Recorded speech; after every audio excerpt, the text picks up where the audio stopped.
Afrika'nın Marsilya'sı Casablanca'yı gezmeye başlayabiliriz. Burada ezanı bizden farklı bir makamda okuyorlar. İkinci Hasan Camii'ne geldik.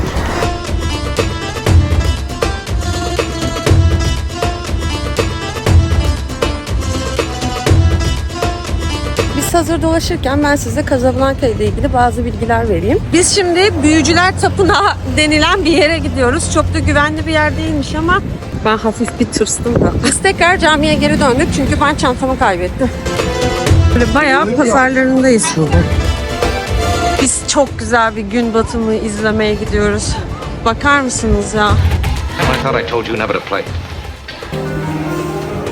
Biz akşam yemeği için Ritz Cafe'deyiz.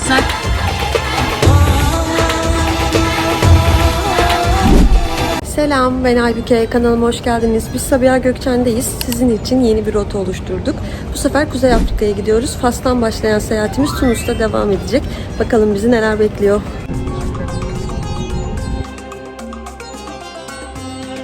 Beş saat süren bir yolculuktan sonra 5. Muhammed Havaalanı'na indik. Rahat bir yolculuk geçirdik. 2 saat geride olduğu için burada günde 2 saat kazanmış olduk. Havaalanında iner inmez Exchange bürosunu görüyorsunuz. Biz burada para bozdurduk. Sonra bu sırada gördüğünüz gibi herkes sim kart alıyor. Çünkü burada sim kart almak çok avantajlı. Kendi sim kartınızı kullandığınızda bayağı yüklü bir para ödeyebilirsiniz. Şimdi şehir merkezine gitmek için seçeneklere bakacağız. Ama tren bu saatte sanırım yok. O yüzden taksi kiralayacağız. Bakalım sıkı pazarlıklar sonucunda kaç paraya şehir merkezine gidebileceğiz. Şehir merkezi çok fazla uzak olmadığı için biz 300 dirhem ödedik. Çok da pazarlık yapmadık taksiyle açıkçası. Çünkü burada saat bayağı geç oldu. Havaalanı zaten çok fazla uzak bir yerde değil. O yüzden rahat rahat gideriz diye düşünüyorum. Casablanca bizim çok fazla merak ettiğimiz şehirlerden biriydi. Marrakeş'e geçmeden önce mutlaka Casablanca'ya uğramak istedik. Zaten programımızı öyle planladık. Şimdi şehir merkezindeki otelimize gidiyoruz. Gökçen bize yakın olduğu için biz Pegasus'la gitmeyi tercih ettik. 5 saat rahat bir yolculuk geçirdik. Siz de Türk Hava Yolları'ndan bilet fiyatları biraz daha uygun olduğu için Pegasus'u rahatlıkla seçebilirsiniz. Biz otelimize geldik. Güzel, tatlı bir otel. Düğün varmış otelde ama Hintli düğün gibi.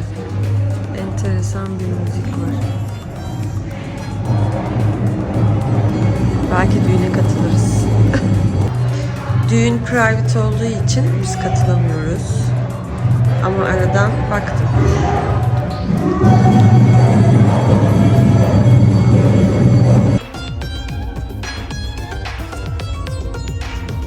Yorucu bir günden sonra biz otelimize geldik. Artık dinlenme vakti. Yarın görüşmek üzere.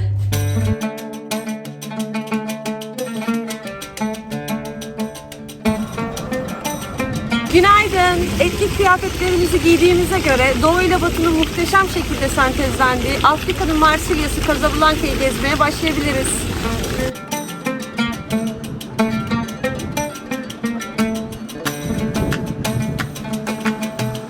Biz şimdi 20. yüzyılda yapılan 5. Muhammed Meydanı'ndayız. Burası isminden de anlaşılacağı gibi 5. Muhammed'in anısına yapılmış. Çok fazla güvercin olduğu için buraya Güvercinler Meydanı da deniliyor.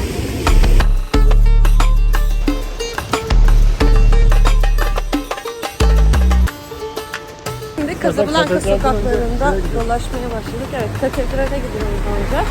Nereye gidelim? Havas'a gidelim. Olabilir.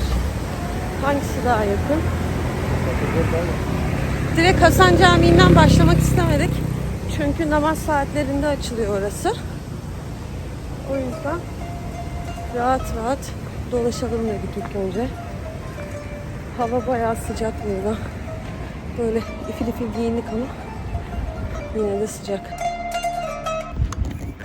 Burası Casablanca'da Arap Lit Park. 12 hektarlık bir alanmış burası. Böyle palmiye ağaçlarının olduğu, yeşilliklerin olduğu gerçekten huzur dolu bir alan. Böyle.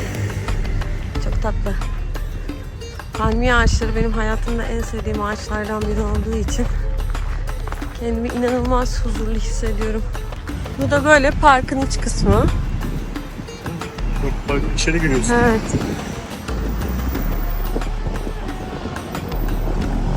Dönerken o olmadı uğrarız parkın içine. Ve Casablanca caddeleri. Biz şehri keşfetmeye devam ediyoruz artık da. Böyle keyfini çıkara çıkara, şehri öğrene geziyoruz.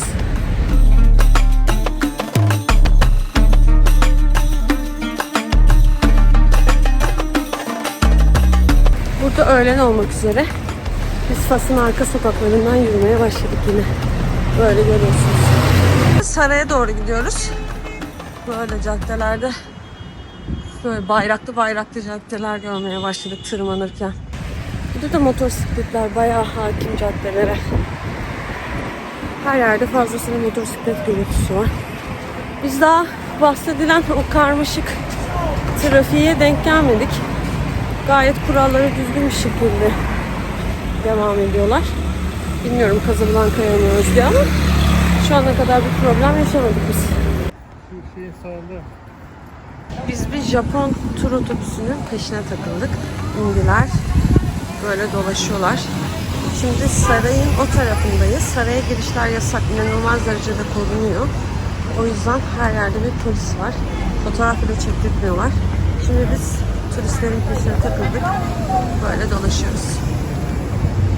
Nereye gittiğimize dair hiçbir fikrimiz yok. Sadece turu takip ediyoruz.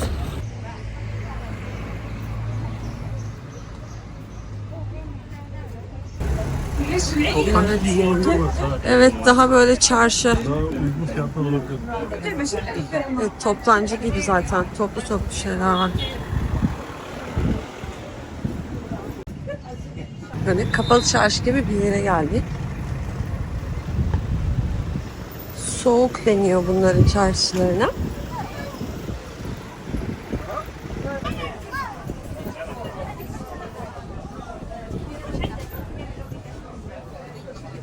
Böyle bakırcı bir yere geldik. Çok güzel şeyler var böyle değişik. Dükkanın içine doğru gidiyoruz şimdi.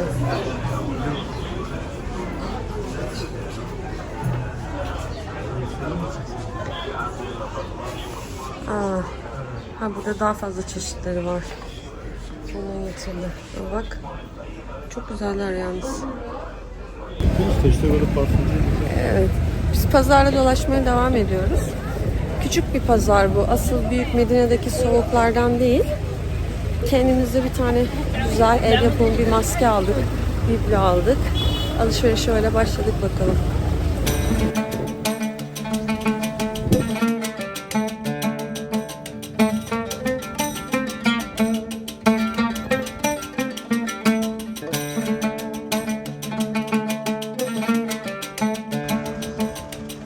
Casablanca'nın arka sokaklarına girdiğiniz zaman o kadar güzel resimlerle karşılaşıyorsunuz ki. Daracık, renklerin güzelliği.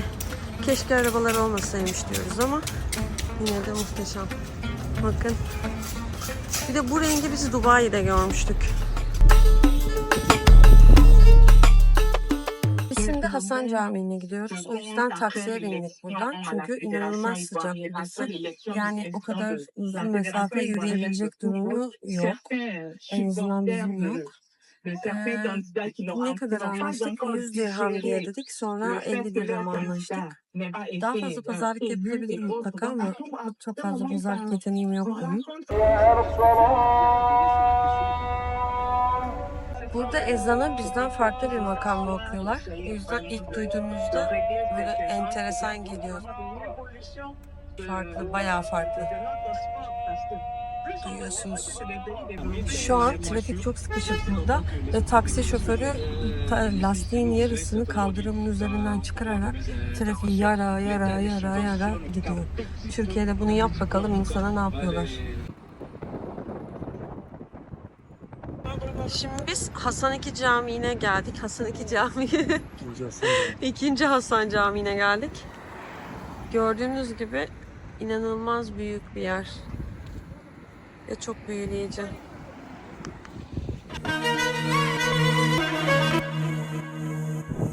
Caminin içine girebilmek için eğer Müslümansanız namaz vakitlerinde ama Müslüman değilseniz turlarla namaz vakitleri dışında bilet alıp gezebiliyorsunuz. Ve Casablanca'nın simgesi, dünyanın en büyük 3. camii, tam 210 metrelik minaresiyle dünyanın en yüksek minareli camileri arasında olan 2. Hasan Camii'ndeyiz. Minaresi Fas'ın minarelerinde alışık olduğumuz dairesel formun yerine kare planlı ve kalın tasarımlı kullanılmış. Peki bu caminin diğer camilerden farkı ne? İşte en güzel farkı, caminin bir kısmının Atlantik Okyanusu üzerinde kurulan bir platform üzerine inşa edilmesi ve yapıyı sıra dışı kalan özelliklerin bir diğer kısmı ise zeminin bir bölümünün camdan yapılmış olması.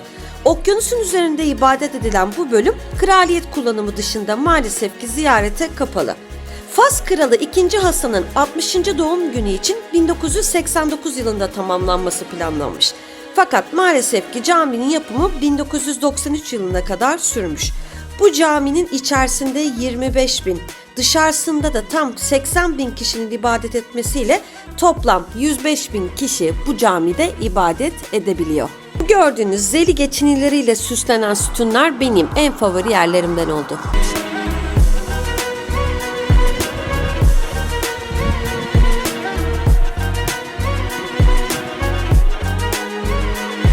Caminin en muhteşem özelliklerinden biri ise kayar bir cam tavana sahip olması. Bu cam bazen açılıp insanların yıldızların altında ibadet etmesi sağlanıyormuş. Bu gördüğünüz Murano'dan ithal edilen avizeler ve caminin dışındaki 2 sütun haricindeki bütün malzemeler Fas'tan temin edilmiş. Caminin maliyeti yaklaşık 800 milyon dolar tutmuş. İşte bu gördüğünüz atnalı kemerler caminin büyük bir bölümüne sahip. Şimdi hamamların olduğu yere doğru inmeye çalışıyorum. Çünkü kapanmadan içeri girmemiz lazım. İşte caminin alt kısmında bulunan Türk tarzı hamam ve çeşmeler.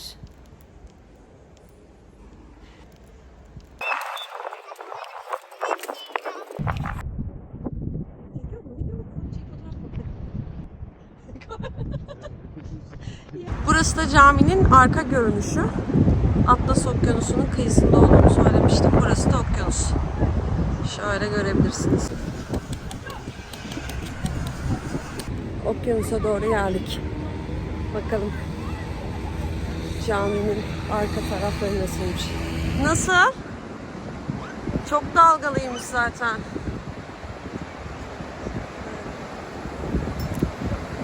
Camiden başlayıp böyle kıyı şeride kadar olan bu bölgeye Korniş bölgesi deniyormuş. Burada kafeler ve barlar var. Ama biz Ramazan'da olduğumuz için birçok yer kapalı. Biz bu bölgeye tekrar geri döneceğiz. Ama şimdilik ara verdik. Evet Kucacığım, şu ana kadar ne düşünüyorsun Casablanca ile ilgili? Beğendin. Evet. Biz Casablanca'yı beğendik. Biz hazır dolaşırken ben size Casablanca ile ilgili bazı bilgiler vereyim. Casablanca Atlas Okyanusu'nun kıyısında olan bir şehir. Ama şehrin ünü ülkenin de önüne geçmiş. Çünkü bunun sebebi de 1942 yılında çekilen Casablanca filmi.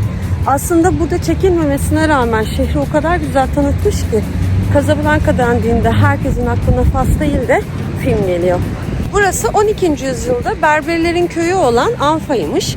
Ama 15. yüzyılda Portekizler buraya gelince buraya Beyaz Saray anlamına gelen Casablanca ismini koymuş.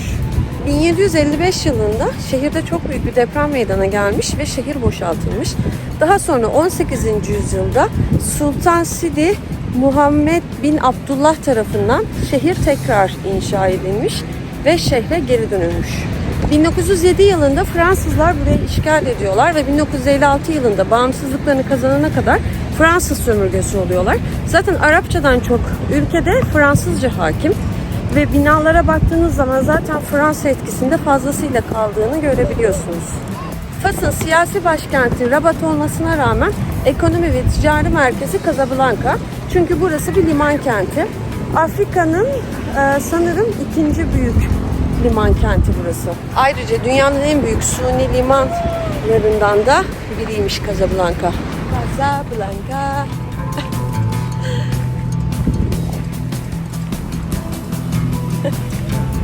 Biz Cornish bölgesinde yürümeye devam ediyoruz.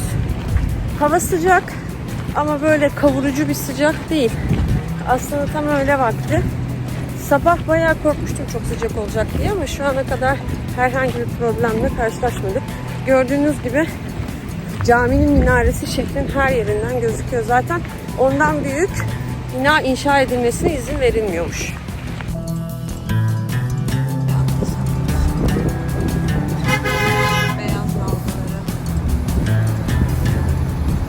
Biz şimdi Büyücüler Tapınağı denilen bir yere gidiyoruz. Çok da güvenli bir yer değilmiş ama merak ediyoruz.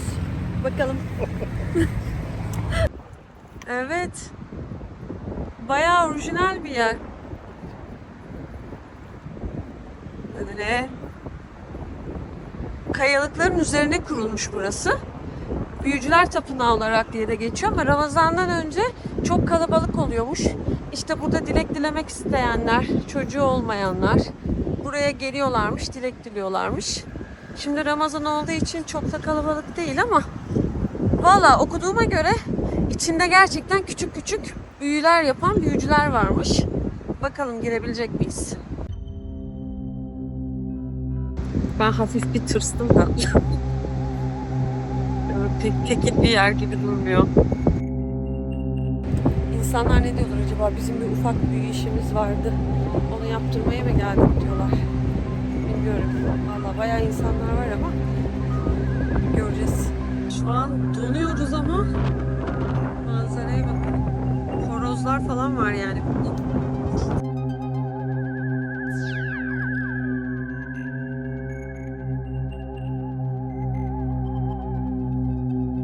Valla sizin için bir tur bir giriyoruz bakalım.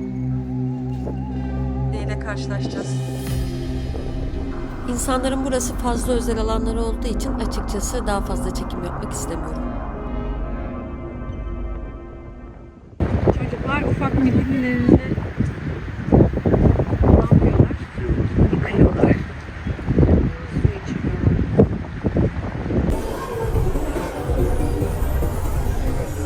Telefonun şarjı bittiği için biz bir alışveriş merkezine geldik. Hemen alışveriş merkezinde telefonumuzu şarj ettik. Biraz dinlendik. Şimdi de yavaş yavaş çıkıyoruz. Burası buranın en büyük alışveriş merkezi Morocco. Türk markaları inanılmaz fazla var. Sanki bir Türkiye alışveriş merkezinde dolaşıyor gibiyiz. Biz tekrar camiye geri döndük çünkü ben çantamı kaybettim. Küçük bir çanta vardı elimde. İçinde çok önemli şeyler yoktu ama fotoğraf çekilirken oraya koyduk. Sonra yorgunluktan bütün alışveriş merkezine geldi aklıma. Tabii geldik baktık yerinde yerler esiyor. Olsun. Canım sağ olsun.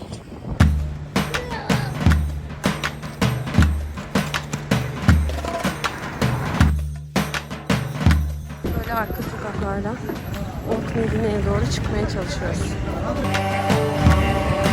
Bayağı pazarlarındayız. Bizdeki arka pazarlar gibi. Tatlıcılar çok fazla var.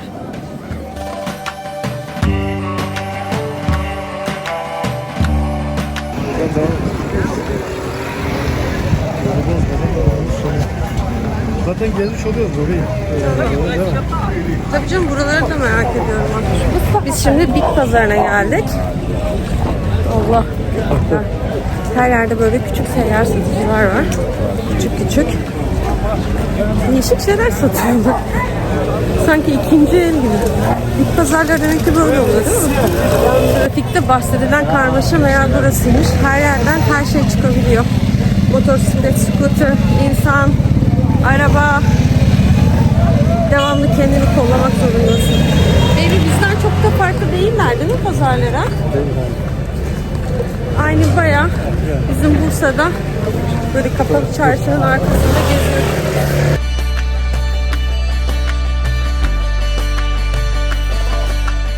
Evet çok fazla tatlıcı var ya. Şeyden sonra alırız, üniversitede deneriz ya. Aynen. Tamam. Dışarıdan sonra geçsin alırız. Tamam. Casablanca'da duvarlarda çok grafitileri görebiliyorsunuz. Böyle değişik küçük mahalle kahve. Yok ya. Şöyle. Böyle dar dar değişik sokaklar. Biz Old Medine'nin meğer içinden geçmişiz. Evet gel şimdi. Nereden dönüyoruz? Old Medina deyince ben böyle daha Marrakeş'te izlediğim videolar gibi düşünmüştüm ama bayağı Old Medina yani. Gayet enteresan görüntüler vardı. Evet. Old Medina'daki, o Marrakeş'teki soğuklar falan da Old Medina'da ya. Ama gayet güzel burası da. Faslı kardeşlerimizle. Gezmeye devam.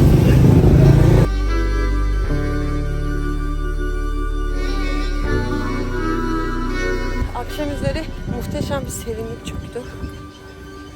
Böyle ifil dolaşıyoruz. Burası da meşhur Rix Cafe. Biz akşam geleceğiz ama gündüz gözüyle de bir çekmek istedim. Gördüğünüz gibi. Casablanca filminden esinlenip yapılmış. Birçok insan burada çekildiğini zannediyor ama hayır. Filmden sonra Fransız biri tarafından aynı şekilde dekore edilip açılmış.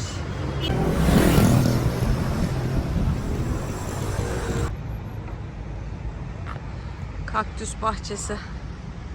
Böyle marinaya çıkarken çok tatlı bir bahçe bulduk.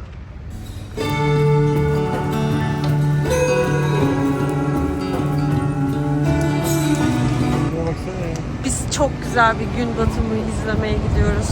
Bakar mısınız ya? Çekilen Atlas Okyanusu, Hasan Camii. Aa, çok güzel.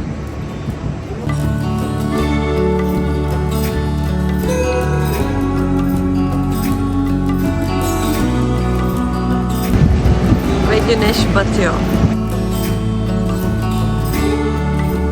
Biz güneşi batırdık.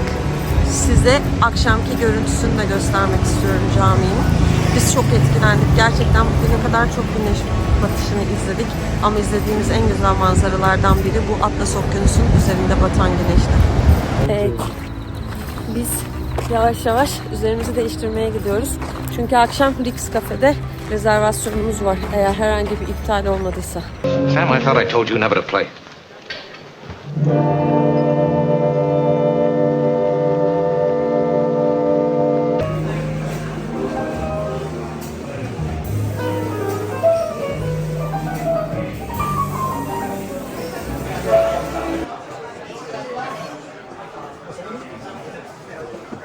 Biz akşam yemeği için Rix Cafe'deyiz. Zaten buraya gelmeyi çok istiyorduk. Rezervasyon yaptırdık ve bulduk.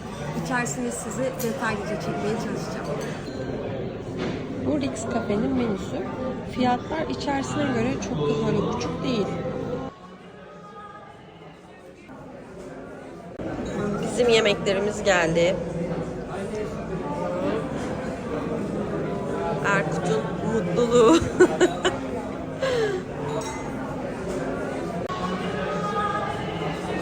Kafenin içi. Şöyle. Hop.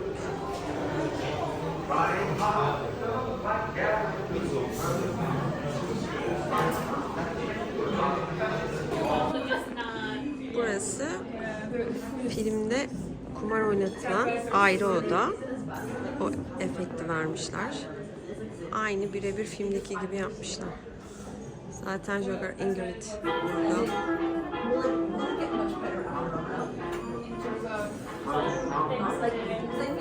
Biz yemeğimizi bitirdik. Tatlı sipariş veriyoruz. Garsonlarda orijinalindeki gibi fes var. Tatlı siparişimiz de geldi. Nasıl kocacığım? Tattın mı?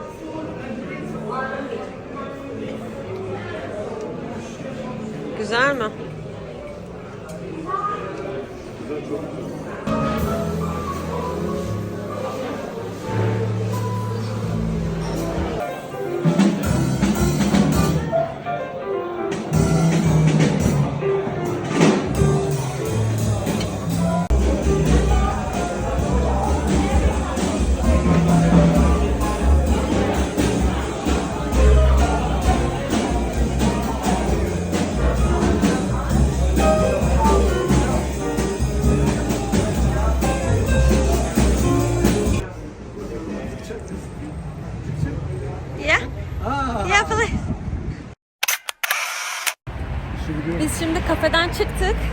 Hızlıca otele gidiyoruz. Üstlerimizi değiştireceğiz çünkü çok soğuk.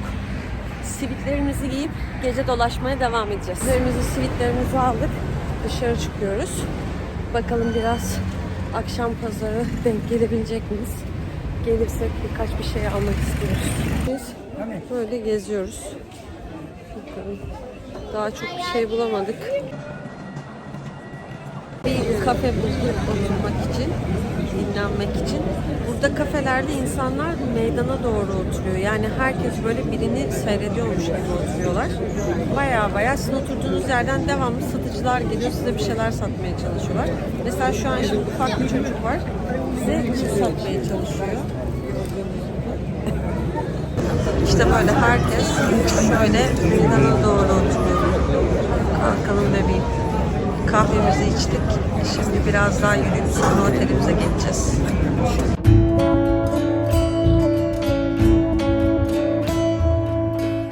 Biz otelimize geldik. Günümüzü sonlandırıyoruz. Yarın sabah Marrakeş'e geçeceğiz. Şimdilik iyi geceler. Günaydın. Biz Casablanca'dan ayrılıyoruz. Şimdi Marrakeş'e gitmek için tren istasyonuna gidiyoruz taksiyle. Umarım uygun bir tren bulup Marrakeş'e bir an önce gidebiliriz. İstasyonuna geldik. Burası Gare de Casa Voyageurs. Bilmiyorum. Öyle bir okumuş var. Bakalım. Şimdi Marrakeş'e gitmek için yola çıktık.